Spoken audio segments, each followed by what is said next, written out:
नमस्कार. फ्लॅट्सकार्टच्या एका अतिशय महत्त्वाच्या विश्लेषणात तुमचं स्वागत आहे. आज आपण एका अशा विषयावर बोलणार आहोत जो थेट तुमच्या आणि माझ्याही आयुष्यातल्या सर्वात मोठ्या स्वप्नाशी जोडलेला आहे. ते स्वप्न म्हणजे आपलं स्वतःचं घर. महारेराने नुकतीच एक खूप मोठी आणि धडक कारवाई सुरू केली आहे. त्यामुळे साहजिकच प्रश्न पडतो, महारेराचा हा मेगा क्रॅकडाऊन नेमका काय आहे? आणि सगळ्यात महत्त्वाचं, यात तुमची आयुष्यभराची बचत सुरक्षित आहे का? चला तर मग या पूर्ण प्रकरणाच्या मुळाशी जाऊया आणि फ्लॅट्सकार्टच्या अचूक डेटाच्या आधारे ग्राउंड रियालिटी काय आहे ते समजून घेऊया. आता सध्या मुंबई, पुणे आणि संपूर्ण एमएमआर रिजनमध्ये एकच खळबळ उडालीये. ज्यांनी नुकतेच फ्लॅट्स बुक केलेत त्यांच्या मनात एक मोठी धाकधूक आहे की आपलं स्वप्नातलं घर तर या कारवाईत अडकलं नाहीये ना. मार्केटमध्ये एक प्रकारची घबराट किंवा ज्याला आपण पॅनिक म्हणतो ते पसरलंय. आणि बघा, ही भीती वाटणं अगदी साहजिक आहे. कारण घर घेणं म्हणजे काय? फक्त एक साधा व्यवहार नसतो, बरोबर? ती आपली जिंदगी की कमाई असते. 20-25 वर्षांचे ते EMI, आईवडिलांची साठवलेली पुंजी, प्रसंगी स्वतःचे दागिने मोडून आपण घर घेतो. त्यामुळे जेव्हा एखादा प्रोजेक्ट रखडतो ना, तेव्हा फक्त विटा सिमेंटचं काम थांबत नाही, तर एका पूर्ण कुटुंबाचं आयुष्य तिथेच थांबल्यासारखं वाटतं. म्हणूनच महारेराने सुरू केलेले हे जे सिस्टीम क्लीनअप आहे ना, ते आजच्या घडीला खूपच गरजेचं झालंय. आता हा सगळा प्रकार सुरू कुठून झाला? तर या संकटाच्या मुळाशी आहे एक अत्यंत महत्त्वाचा डॉक्युमेंट, ज्याला म्हणतात QPR, म्हणजेच क्वार्टरली प्रोग्रेस रिपोर्ट. रेराचा नियम खूप स्पष्ट आहे. प्रत्येक बिल्डरला दर 3 महिन्यांनी एक रिपोर्ट सबमिट करणं बंधनकारक आहे. यात किती फ्लॅट्स विकले गेले, किती पैसे आले, ते पैसे कुठे खर्च झाले आणि साईटवर नक्की किती बांधकाम झालंय याची सगळी माहिती द्यावी लागते. पण होतंय काय, अनेक बिल्डर्स हे रिपोर्टच देत नाहीत. यामुळे घर घेणारा माणूस पूर्णपणे अंधारात राहतो. आणि म्हणूनच आता महारेराने आपला बडगा उगारत सेक्शन 7 अंतर्गत कडक शो कॉज नोटिसा पाठवायला सुरुवात केलीये. आणि नोटिसा किती प्रकल्पांना गेल्या आहेत? आकडा ऐकून तुम्ही थक्क व्हाल. 8,212. फ्लॅट्सकार्टच्या डेटा अॅनालिसिसमधून ही खरोखरच धक्कादायक माहिती समोर आली आहे.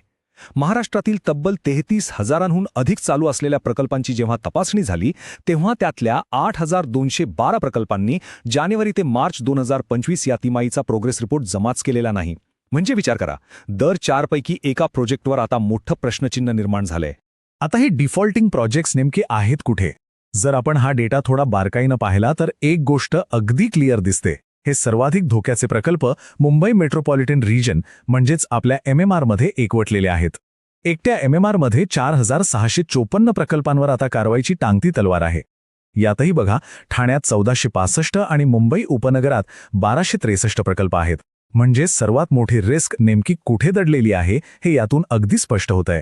आणि जेव्हा आपण या रखडलेल्या प्रकल्पांच्या आर्थिक मूल्याचा विचार करतो, तेव्हा हा आकडा अक्षरशः झोप उडवणारा आहे. 1.13 लाख कोटी रुपये. फ्लॅट्सकार्टच्या अंदाजानुसार महाराष्ट्रात संकटात असलेल्या या प्रकल्पांची ही रक्कम आहे. आणि यातील सर्वात वेदनादायक गोष्ट म्हणजे काय, तर यात तब्बल 1,63,000 खरेदीदारांचे पैसे आधीच अडकलेले आहेत. हा फक्त कागदावरचा आकडा नाहीये, या लाखो कुटुंबांच्या अडकलेल्या आशा आणि त्यांच्या आयुष्यभराची कमाई आहे.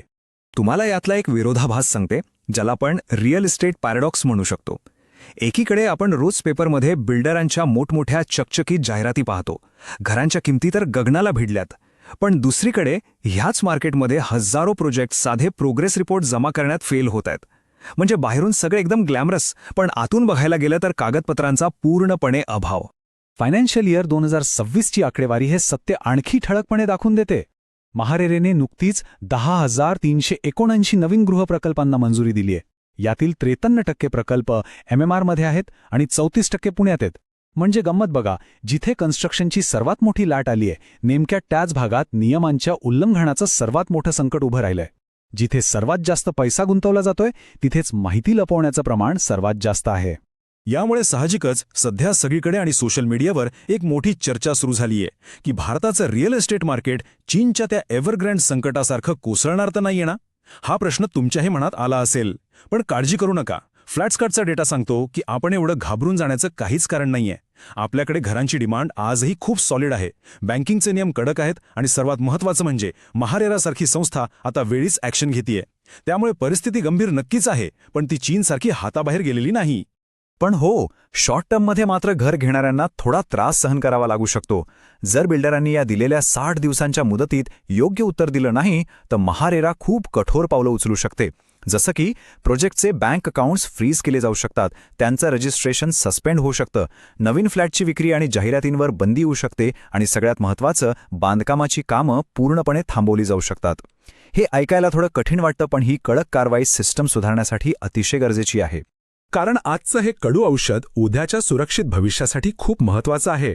या कडक कारवाईचा लॉंग टर्म फायदा काय होईल तर या ज्या दिशाभूल करणाऱ्या जाहिराती असतात ना त्यांचा अंत होईल आणि एका सक्तीच्या पारदर्शकतेची सुरुवात होईल. यामुळे भविष्यात तुमच्या आमच्यासारखे जे लोक घर घ्यायला जातील त्यांना या रखडलेल्या प्रकल्पांच्या जाळ्यात अडकण्यापासून संरक्षण मिळेल.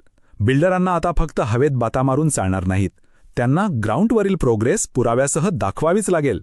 म्हणूनच या अशा अस्थिर मार्केटमध्ये स्वतःला आणि स्वतःच्या पैशाला सुरक्षित ठेवण्यासाठी तुमच्याकडे एक अचूक प्लॅन असायला हवा आणि तिथेच फ्लॅटस्कार्ट तुम्हाला मदत करतं.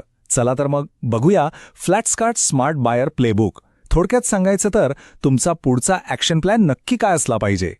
एक स्मार्ट बायर म्हणून तुम्ही या 3 गोष्टी कायम लक्षात ठेवा.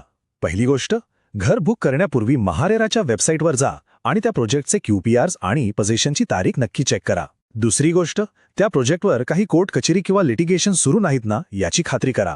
फक्त मोठ्या ब्रँडचे नाव पाहिलं आणि डोळे झाकून विश्वास ठेवला असं अजिबात करू नका. आणि तिसरी सर्वात महत्त्वाची गोष्ट, फक्त शेवटचे 2 फ्लॅट्स उरलेत किंवा उद्यापासून रेट वाढणार आहेत अशा फोमो निर्माण करणाऱ्या ट्रॅप्समध्ये अजिबात अडकू नका. शांतपणे विचार करा आणि पूर्ण शहानिशा करूनच निर्णय घ्या. शेवटी स्वतःला एक प्रश्न नक्की विचारा. तुम्ही जे घर विकत घेत आहात त्याचा पाया फक्त सिमेंटवर उभा आहे की पारदर्शकतेवर? आणि जाता जाता एक महत्त्वाची सूचना, डिस्क्लेमर, या विश्लेषणात व्यक्त केलेली मते ही रिअल टाईम फ्लॅटस्कार्ट डेटावर आधारित आहेत आणि मार्केटच्या बदलत्या परिस्थितीनुसार त्यात बदल होऊ शकतो. जर तुम्हाला आजचं हे विश्लेषण आणि माहिती फायद्याची वाटली असेल तर अशाच अचूक आणि सखोल रिअल इस्टेट इन्साईट्ससाठी फ्लॅटस्कार्टला नक्की लाईक, शेअर आणि सबस्क्राईब करा. जागरूक रहा, सुरक्षित गुंतवणूक करा आणि तुमच्या स्वप्नातल्या घराचा प्रवास आनंदी करा.